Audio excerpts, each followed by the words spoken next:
hoy el ciclo de programas dedicados a los anteproyectos de leyes presentados recientemente por el Tribunal Supremo Popular a la Asamblea Nacional del Poder Popular. Ya analizamos aquí, recuerden, las propuestas para, primero, la ley del proceso penal, del Código de Procesos y también la ley del proceso administrativo. Hoy dedicaremos el programa al anteproyecto de ley de los tribunales de justicia. Sí, esa disposición jurídica esencial, ¿para qué? Miren, para reorganizar el trabajo de los órganos jurisdiccionales cubanos, de los tribunales en nuestro país. ¿Por qué hay que reorganizar? Porque tenemos una nueva constitución, porque los derechos y las garantías de los ciudadanos crecieron, aumentaron y también, claro, los tribunales tienen que estar acorde con las muchas disposiciones que están naciendo a tono también con la Constitución, con nuestra Carta Magna. Ley de Tribunales de Justicia. Detalles hoy en Hacemos Cuba. Buenas noches.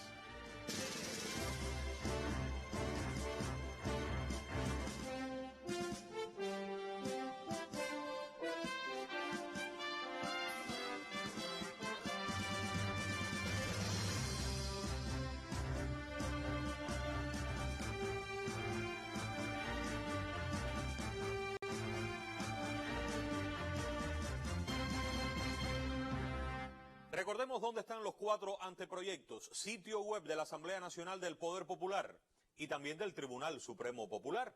Este es el sitio del tribunal, usted puede descargar los 4 proyectos, los que hemos explicado antes, el que vamos a explicar hoy, totalmente públicos. Proyecto de ley de los tribunales de justicia. Tiene muchísimas descargas, ahí ve todo el proceso, cómo puede hacerlo desde el 14 de mayo de 2021, así está firmado este proyecto de ley de los tribunales de justicia. Vamos al sitio de la Asamblea Nacional para que vean que ocurre del mismo modo.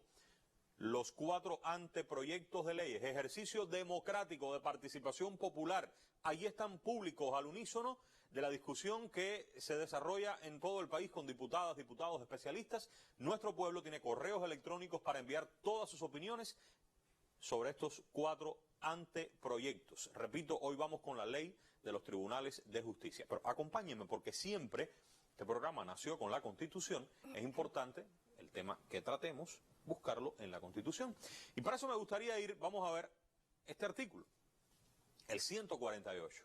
Muy claro. Dice que los tribunales constituyen un sistema de órganos estatales estructurados, pero fíjense que habla una palabra muy clara aquí: independencia funcional de cualquier otro órgano. A través del Consejo de Gobierno ejerce la iniciativa legislativa, toma decisiones, dicta normas, imparte instrucciones, pero yo quiero sobre todo aquí esta idea de independencia. Vamos a avanzar, hay otras ideas aquí del artículo 148, casi al final, y tengo el 150 también. Vamos a ver lo que sigue. Aquí pueden verlo. Era el 148 íntegro. El 150, los magistrados y jueces. Magistrados son los del Tribunal Supremo. Jueces, todos los demás tribunales. En su función de impartir justicia, son independientes y no deben obediencia más que a la ley. Son inamovibles en su condición mientras no concurran causas legales para el cese o revocación en sus funciones. Pero fíjense cómo la Constitución insiste en la idea de la independencia. Aquí está conmigo una de las jóvenes magistradas del Tribunal Supremo, Aimé Fernández Toledo. Bienvenida, magistrada. Buenas noches, Humberto, a ti y a los televidentes. Muchas gracias por la invitación.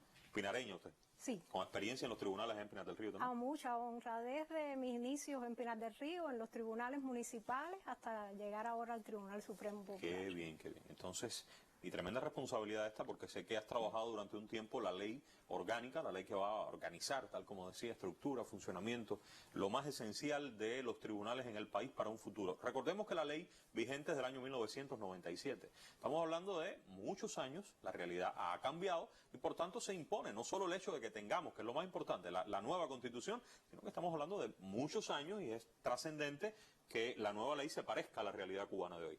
Es exactamente así, Humberto. La ley data de 1997, la que está vigente. Mucho ha cambiado nuestra sociedad, las dinámicas sociales, la actualización de nuestro modelo de desarrollo económico y social, y todo esto incide en los conflictos que llegan a los tribunales. De ahí que la organización y funcionamiento de la manera en que se presta este servicio tenga que atemperarse a esta nueva realidad. Tú hablabas de la Constitución, esa Constitución que amplió los derechos y las garantías de todas las personas, Pero hay un artículo de la Constitución del que mucho se ha hablado en este programa, que es el 92, que refleja el derecho de todas las personas de acudir ante los tribunales para reclamar una tutela judicial efectiva de sus derechos e intereses legítimos.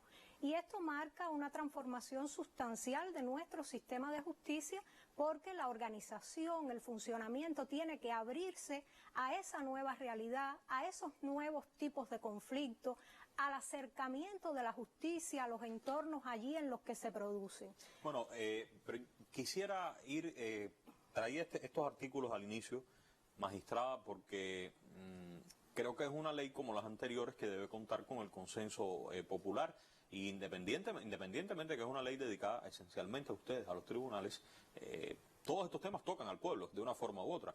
Lo primero que uno puede imaginarse, aquí yo les traigo 4 o 5 a usted, al equipo del tribunal que ha estado en estos días dialogando con nosotros, 4 o 5 ideas para dialogar sobre ellas. Vamos a ver la primera. Generalmente uno piensa, bueno, ¿quién le da órdenes a un magistrado o a un juez a la hora de, como decimos en el argot popular, dictar sentencia? ¿Quién le dice lo que tiene que hacer? En función de impartir justicia, la Constitución es clara. No deben obediencia a nadie, solamente a la ley. ¿Cómo vamos a garantizar eso en esta nueva ley? Que los jueces solamente tengan que prestar atención a lo que dicta la Constitución y dictan las leyes. El principio de independencia judicial, Humberto, no es solo propio de nuestra ley, es un principio que tiene un amplio reconocimiento internacional en un grupo de convenciones ratificadas por nuestro país. Pudiéramos hablar de la Declaración Universal de los Derechos Humanos, pudiéramos hablar de los principios básicos de Naciones Unidas relativos a la independencia de la judicatura, la Convención para el Enfrentamiento a la Corrupción también está en ese grupo, y otro grupo de instrumentos que también velan por la integridad y la incorruptibilidad de los magistrados y los jueces. Este principio, en esencia, lo que quiere decir es que la institución y los magistrados y los jueces deben estar libres de cualquier tipo de influencia que pueda alejarlos del camino de la justicia, que es el propósito de nuestra actividad fundamental. Lo que pasa es que las influencias pueden estar ahí, magistrada. Pueden estar levitando. Pueden estar ahí. Y este principio ha estado en todas nuestras leyes orgánicas anteriores, está en nuestra Constitución como estuvo en la Constitución del 76, y ahora lo estamos reforzando. Y lo estamos reforzando, ¿por qué? Porque la justicia no podría ser si se aparta de eso que es el justo medio, el darle a cada quien lo que le toca con racionalidad, con mesura y en el ámbito siempre que marcan la Constitución y las leyes. O sea, que para tener una institucionalidad coherente, efectiva, tribunales cumpliendo el rol, el mandato de la Constitución, ustedes, los magistrados y los jueces, tienen que deber obediencia solamente a la ley. Exactamente, es así, es un presupuesto de la impartición de justicia, es un presupuesto de la incorruptibilidad del sistema de justicia y por tanto de la institucionalidad y de la credibilidad en esa institucionalidad. Claro, esto no es nuevo, o sea, ustedes lo que lo están reforzando en este anteproyecto por lo que estoy leyendo, porque usted lee la ley del año 97 y encuentra el mismo principio. O sea que no estamos hablando de un elemento nuevo, pero que sí está reforzado en este anteproyecto. Casi que usted me está llevando a que le pregunte lo siguiente: si los jueces son independientes, no deben más obediencia que a la ley en su función de impartir justicia, corresponde que yo le pregunte, ¿y si se equivocan los jueces? ¿Son infalibles los jueces? Los jueces no somos infalibles, y esto pudiera tener dos soluciones, digamos. Si los jueces se equivocan en un proceso judicial, para eso las leyes procesales de las que se ha hablado en programas anteriores contemplan recursos, medios de impugnación a través de los cuales las personas pueden reclamar aquello que se les ha vulnerado. Pero si los jueces se equivocan en su función, pueden ser sancionados disciplinariamente, pueden ser revocados del ejercicio de sus funciones. Porque el artículo 147 de la Carta Magna, que no lo mencionabas al inicio, pero antecede a todos estos que mencionaste, dice que la justicia se imparte en nombre del pueblo de Cuba y por tanto los tribunales como órganos del Estado también estamos sujetos a control popular, a ese que establece el artículo 101 de la Constitución. Qué bueno que lo menciona. Vamos a traerlo, por cierto, el inciso B y el C. Me gustan, creo que vienen muy a tono con lo que usted estaba planteando. Vamos a verlo, por favor. Artículo 101 de la Constitución, el inciso B. El pueblo controla la actividad de los órganos estatales, controla la actividad de los órganos estatales, de sus directivos y funcionarios, de los diputados, delegados, de conformidad con lo previsto en la ley. Bueno, pero ¿cómo yo puedo controlar la función de un juez en el tribunal de mi municipio, por ejemplo? Es clara la Constitución, el pueblo controla la actividad de los órganos estatales. Los tribunales son órganos del Estado, están regulados además en la propia Constitución. ¿Cómo? ¿Cómo materialmente controlar la función de un juez? Para esto existen distintas vías. El Tribunal Supremo Popular, también lo establece el artículo 154 de la Constitución, rinde cuenta ante la Asamblea Nacional del Poder Popular, que es expresión de la voluntad mayoritaria de nuestro pueblo, al menos una vez en cada legislatura. A su vez, los tribunales provinciales y los tribunales municipales intercambian información con los gobiernos locales, se organizan encuentros, visitas de los diputados a los órganos judiciales para constatar la marcha de la actividad judicial. Cualquier persona que tenga una insatisfacción con la actuación de los magistrados, de los jueces, puede dirigirse a los tribunales a través de todas nuestras plataformas por el sistema institucional de atención a la población, que permite que se planteen quejas, insatisfacciones, denuncias de la actuación de magistrados y jueces. Claro, lo que pasa, magistrada, es que cuando... Por eso le hago las dos preguntas y voy de un extremo al otro. Cuando uno escucha que el juez es independiente en su función de impartir justicia, que no se subordina a otro órgano, uno dice, bueno, pero entonces si se equivocan ellos, ¿quién voy a ver? Si estos no son sus jefes, si en el municipio ellos no son sus jefes, o voy a la provincia, ¿cómo hago? Yo creo que es un tema sobre el que pudiéramos volver en el sentido de entender mejor cómo materializar el control popular sobre el ejercicio de los tribunales en nuestro país, máxime cuando es un principio cardinal, lo está planteando la Constitución, el control del pueblo sobre la actividad de todos los órganos del Estado, ¿cierto? Cierto, es así. Es que la independencia, Humberto, no puede ser sinónimo de arbitrariedad, no puede conducir al absurdo, no puede conducir a la irracionalidad, porque entonces la justicia dejaría de ser. Por cierto, ¿se equivocan los jueces? ¿Separan a los jueces de sus puestos de trabajo cuando se equivocan? Sí. ¿Eso ocurre en Cuba? Eso ocurre en Cuba, no es lo que prevalece. Lo que predomina en nuestros órganos realmente es la entrega, el compromiso, la responsabilidad hacia esa actuación como servidores públicos que somos y de cara a lo que el pueblo espera de la impartición de justicia cubana. Pero cuando los jueces se equivocan, son sancionados disciplinariamente, pueden ser sancionados penalmente incluso, y además pueden ser revocados por el órgano que los eligió. O sea, independientes, pero no infalibles, con control popular. Y si existe un error, pues se adoptan las medidas correspondientes. Independientes, pero responsables ante el pueblo.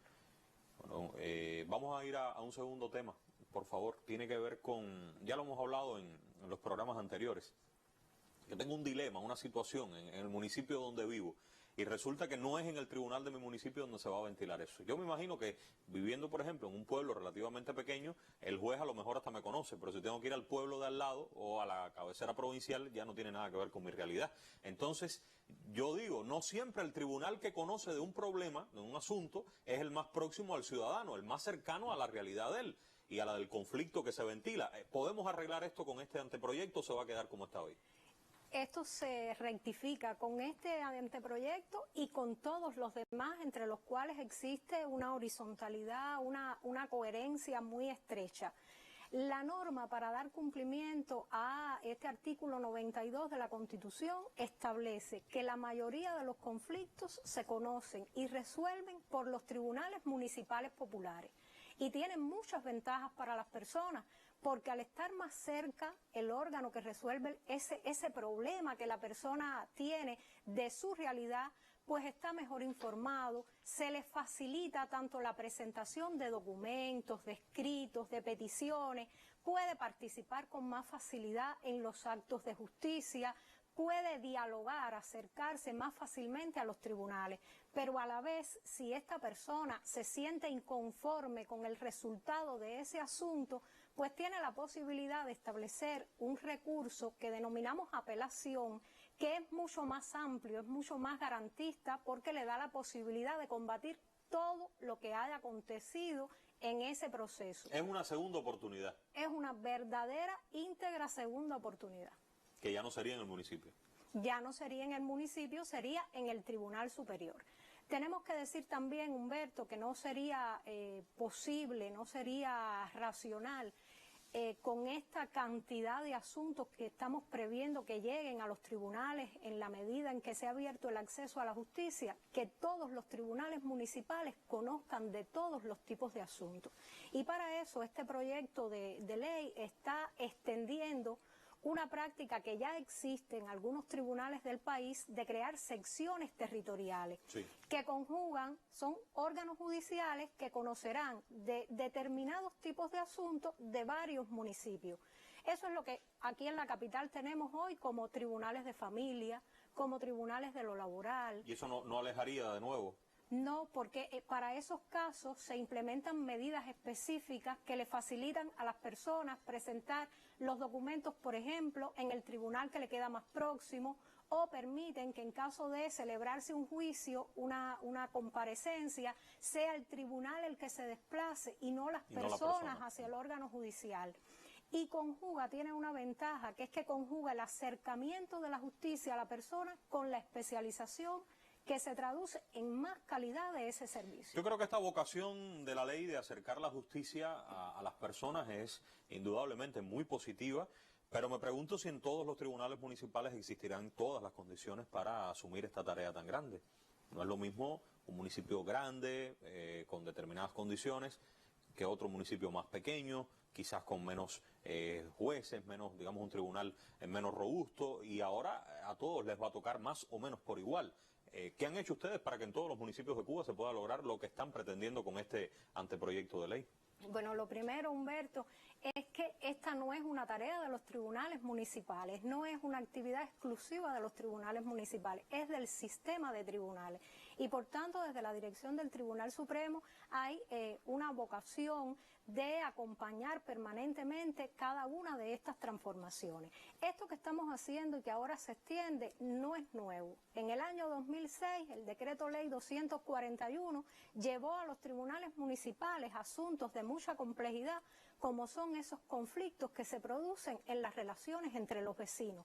Y los tribunales municipales pudieron.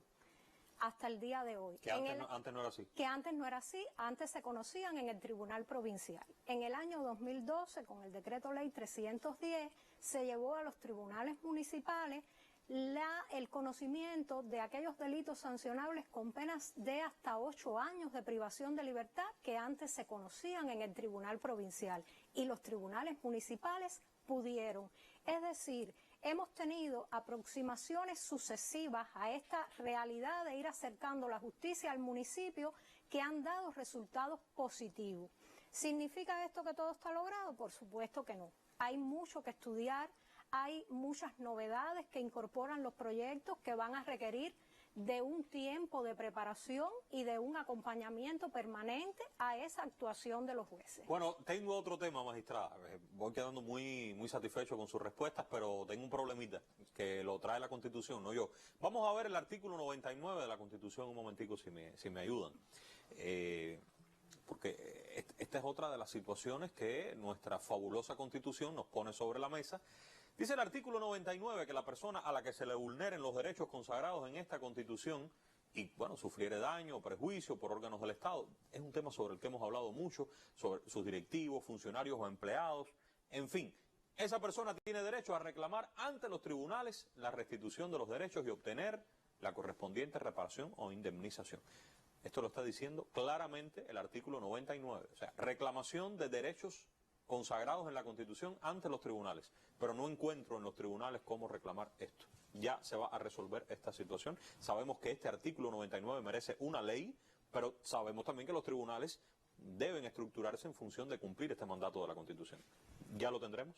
Ya lo tendremos con este nuevo proyecto de ley. El propio artículo 99 encarga a una ley posterior tanto la regulación de los derechos constitucionales que estarán abarcados por la garantía que ella establece, como la regulación del procedimiento, que es a lo que te refería, concentrado, expedito, para que estas reclamaciones puedan llevarse a vías de hecho. En el proyecto de ley estamos previendo que en los tribunales provinciales populares y en el Tribunal Supremo Popular se constituyan las salas de garantías constitucionales. Sala de garantías constitucionales. Una en cada tribunal provincial. Una en cada tribunal provincial y en el Tribunal Supremo Popular, que conocerán en su momento, cuando se promulgue esa ley a la que alude el 99, de las reclamaciones por daños y perjuicios causados a partir de vulneraciones de los derechos que la Constitución establece y de las reparaciones o indemnizaciones correspondientes. Ahora, lo que sí podemos afirmar es que este proyecto de ley está abriendo el cauce para la creación de esas salas de garantías constitucionales en los tribunales provinciales del país y una sala de garantías constitucionales en el Tribunal Supremo Popular. ¿Cuándo se hará efectivo todo esto? Cuando se desarrolle, está en el cronograma legislativo, de hecho, la ley que está determinando ha de hacerse este artículo 99, que va a regular cuáles son esos derechos de los consagrados en la Constitución que serán reclamados en esta nueva sala de garantías constitucionales. Parece que se complica un poco, pero no es tan enredado. Fíjese, de lo que se trata es de que a usted le vulneran los derechos que están en la Constitución, las garantías, y usted podrá ir al tribunal. ¿A qué tribunal? Al provincial. ¿A qué sala? A una nueva que se va a crear, que se va a llamar Sala de Garantías Constitucionales. Y si ahí no lo resuelve, habrá una sala en el Tribunal Supremo. ¿Es así? Es exactamente así. Perfecto. Tengo un cuarto y último, por el momento, tema. Algunas personas están preguntando, magistrada, vamos a verlo, aquí lo tengo. Si los tribunales militares se van a regir por esta misma disposición jurídica. Estoy hablando de derechos y garantías de la Constitución. La pregunta sería, ¿los derechos y las garantías de la Constitución son válidos también para estos tribunales militares? ¿Los tribunales militares están dentro de esta ley o tienen otras reglas diferentes? Los tribunales militares, Humberto, hoy se organizan y funcionan con una norma independiente, que es la ley número 97, y así se van a mantener. Esto obedece a las especificidades que tiene la justicia militar justamente por esa condición. Eso no implica en modo alguno que los tribunales militares se desmarquen del sistema que somos. Los tribunales somos un sistema único de acuerdo a lo que la Constitución establece y por tanto los principios y las garantías que ella establece son aplicables tanto a los tribunales ordinarios como a los tribunales militares, aun cuando, como es en la actualidad, estos vayan a estar sujetos a una norma independiente que también está prevista en el cronograma legislativo del país. Estaba leyendo algo relacionado con los jueces legos. Muchas personas en Cuba desarrollan esta labor. ¿Se mantienen los jueces legos? Se mantienen los jueces legos. Nuestro sistema de justicia es esencialmente democrático.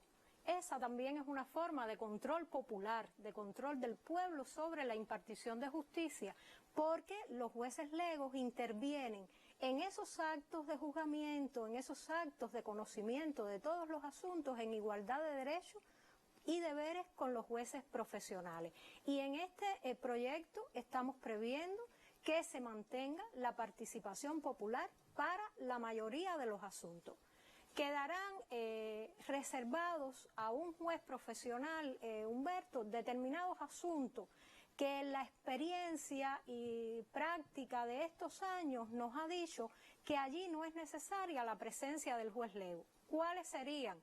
Los que llevan al impulso del proceso, como nosotros llamamos, es decir, la ley establece que el proceso es una secuencia de pasos que van uno detrás del otro y llevar el proceso de un paso a otro es por ley así, no requiere de un análisis, de un razonamiento, de una discusión.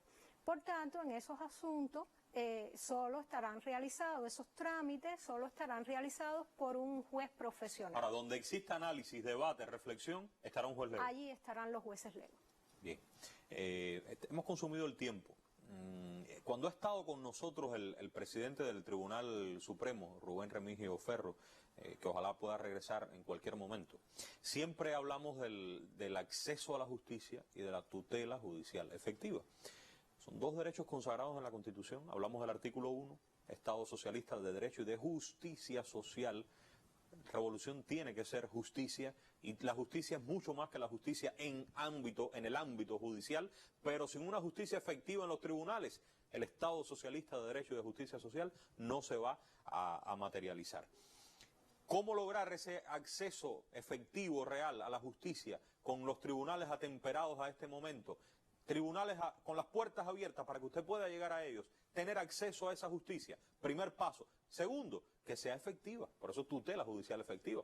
De nada vale que usted pueda llegar, pero que usted no satisfaga su expectativa, pero que además esa expectativa esté acorde, en consonancia con el cumplimiento de la ley, del debido proceso, de todos esos temas sobre los que hemos hablado aquí una y otra vez y que son tan apasionantes, magistrada. No se agota el acceso a la justicia en llegar al tribunal. Una vez que se llega al tribunal hay que transitar por un proceso con todas las garantías, como también establece nuestra Constitución y como se ha explicado en los proyectos de leyes procesales que vimos en las semanas anteriores. Y una vez que se logre esa decisión, que ya se reclamó a todos los niveles que podía hacerse, hay que lograr que las decisiones se cumplan, que se lleven a vías de hecho para que realmente tenga un respeto esa institucionalidad que ha consagrado la Constitución. Yo, si me lo permites, Humberto, creo que estos son proyectos de normas que nos sitúan en una transformación sustancial de nuestro sistema de justicia y que nos elevan a los estándares internacionales más altos que existen sobre estas materias judiciales, procesales, pero que han tenido muy en cuenta nuestras realidades, que han tenido muy en cuenta las expectativas de nuestro pueblo, expresadas en un grupo de investigaciones de especialistas de muchas instituciones.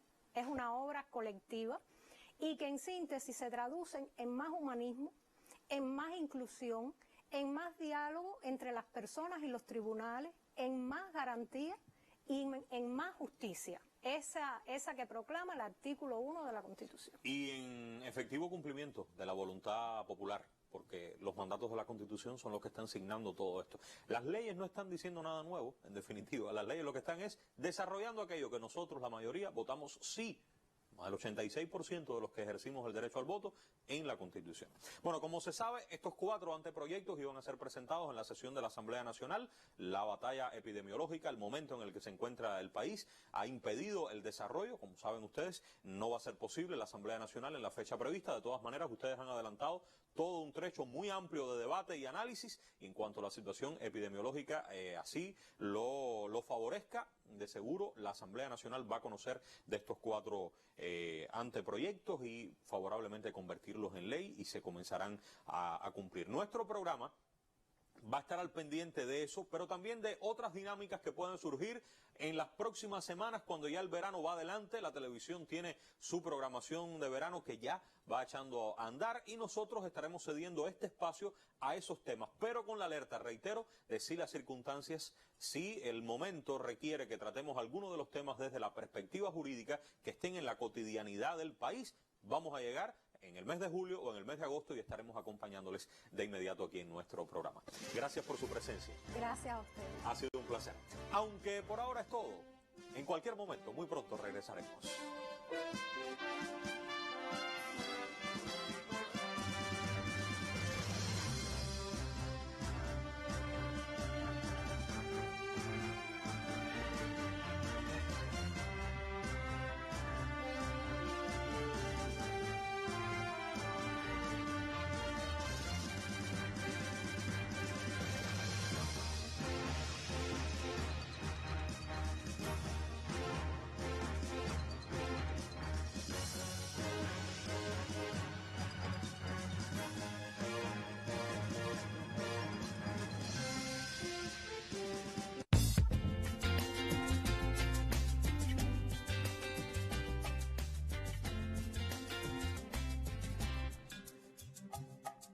Momentáneamente, pero sí.